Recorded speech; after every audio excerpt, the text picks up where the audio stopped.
Pour le petit mot de ce soir, je vous ferai part tout simplement de ce que nous avions au bréviaire, un commentaire de saint Augustin sur cette tentation que nous avons parfois de dire, on l'entend de temps en temps cela, autrefois c'était mieux, ou alors autrefois il y a moins d'épreuves. C'est une manière, nous dit saint Augustin, de ne pas accepter la réalité du temps présent, alors que le bon Dieu nous donne sa grâce. Voyez, il s'agit pour nous-mêmes, dans cette discipline personnelle, eh bien, de compter sur la grâce du temps présent. C'est-à-dire que le bon Dieu, le Seigneur, nous donne ce dont nous avons besoin pour accomplir notre devoir d'État aujourd'hui. Alors, je vous cite simplement, vous savez que saint Augustin a une façon de présenter les choses qui est toujours très, me semble-t-il, très intéressante, très elliptique, très concise. Donc c'est un sermon de saint Augustin sur les épreuves de ce temps. Voilà. Dieu nous arrache, dit-il, au mirage du passé. Oui. Le mirage du passé, c'est finalement, qu'est-ce que c'est qu'un mirage? C'est une illusion. Voyez, l'illusion de dire que pour le temps présent, nous avons des épreuves qui sont terribles, épreuves qui n'existaient pas autrefois. Alors, que dit saint Augustin?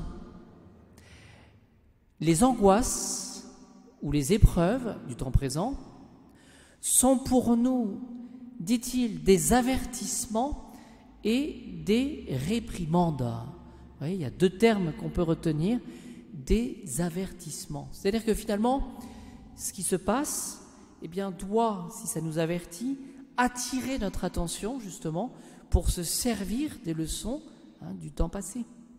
Oui. Ce que le bon Dieu nous demande dans les relations que nous avons avec le prochain, eh bien, ça n'est pas de juger. Oui, on le redit souvent, ne jugez pas et vous ne serez pas jugés. Et souvent, nous jugeons. Voilà. Mais qu'est-ce que le Seigneur demande pour chacun de nous? C'est que nous ayons cette capacité d'avertir. Oui. Quand quelque chose ne va pas, quand il y a une anomalie, par exemple dans une famille, une situation qui n'est pas normale, qu'est-ce que le Seigneur dit?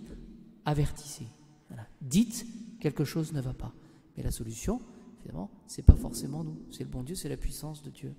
Donc vous voyez, les angoisses ou les épreuves sont pour nous, dit-il, des avertissements et des réprimandes. Des réprimandes, c'est-à-dire finalement, ce sont des occasions de faire pénitence. Il n'est pas rare, devant les temps qui sont difficiles, eh bien, d'en vouloir au bon Dieu, mais à y réfléchir. Vraiment, est-ce que les hommes ne paient pas, d'une certaine manière, les conséquences des propres actes, des propres choses qu'ils ont posées, des choix qui ne sont pas bons, avant de s'en prendre au bon Dieu. Que rappelle encore saint Augustin? Les saintes écritures ne nous promettent pas la paix, la sérénité, le repos. C'est-à-dire que finalement, ce que saint Augustin veut dire, c'est que ce que les saintes écritures nous annoncent, c'est que nous avons des occasions de chute. Oui, c'est pour ça qu'on est averti. Ceci afin d'introduire cette présence du Christ. Quelle est l'essence même, la nature de la mission du Christ? C'est d'être sauveur. C'est-à-dire que finalement, oui, nous avons à vivre dans un monde qui n'est pas facile, mais oui, nous avons le Christ qui est sauveur, il nous donne sa grâce. Mais à nous de poser un acte de foi, voyez, dans ce Jésus sauveur. Foi au Christ. Parce que justement, avec un Jésus, eh bien, nous pourrons obtenir la victoire. Celui, c'est ça ce que disent les évangiles, celui qui persévérera jusqu'au bout, celui-là sera sauvé. Évidemment, ce que le Seigneur nous demande, eh bien, c'est avec Jésus de supporter et puis de vivre notre présent, mais avec cette confiance en Dieu, parce que c'est lui qui donne la victoire. Alors la conclusion de cela, eh bien, c'est une belle conclusion, c'est de ne pas récriminer. Qu'est-ce que c'est que récriminer?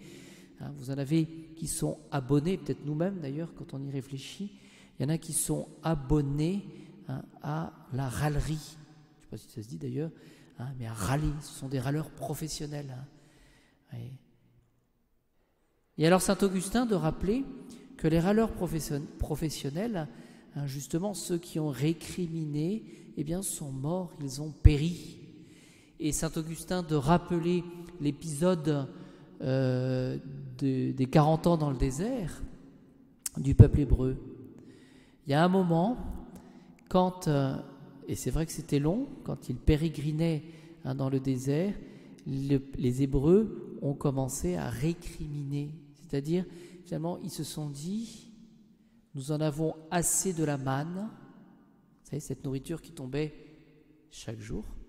Certains d'entre eux avaient eu la tentation d'en mettre de côté, et ils se sont trompés, parce que cette manne connaissait la corruption. Donc il y avait cette nourriture chaque jour, montrant justement la providence du bon Dieu, c'est-à-dire c'est en amour, et nous obligeons à faire confiance. Ils ont récriminé aussi contre cette eau qui n'arrivait pas et qui venait du rocher, c'est-à-dire cette assistance du bon Dieu. Et quand ils ont récriminé, qu'est-ce qu'ils ont fait? Ils ont été mordus, vous vous en souvenez, par les serpents, et ce qui entraînait la mort. Et quel était le salut? C'était de regarder le serpent d'airain. Je termine par cette belle parole de saint Augustin qu'on peut méditer, c'est sa conclusion. Le passé dont tu crois que c'était le bon temps, le passé dont tu crois que c'était le bon temps n'est bon que parce que ce n'est pas le tien. Je trouve ça pas mal, moi. Le passé dont tu crois que c'était le bon temps n'est bon que parce que ce n'est pas le tien. C'est-à-dire que finalement, ne nous trompons pas de registre. C'est très facile de dire qu'autrefois c'était mieux et que maintenant c'est terrible. Nos anciens ont combattu eux aussi, avec les épreuves qu'ils avaient, ont combattu eux aussi pour gagner le ciel, comme cela nous est demandé à nous aujourd'hui. Donc demandons vraiment en cette messe, cette grâce, d'être finalement réaliste. Depuis ce matin où je me suis réveillé et jusqu'à ce soir, qu'est-ce que le bon Dieu me donne comme grâce? Qu'est-ce qu'il a permis comme épreuve? Quels avertissements ou quelles réprimandes j'ai pu recevoir? Mais Jésus est là et il me donne la grâce de porter ce poids du jour.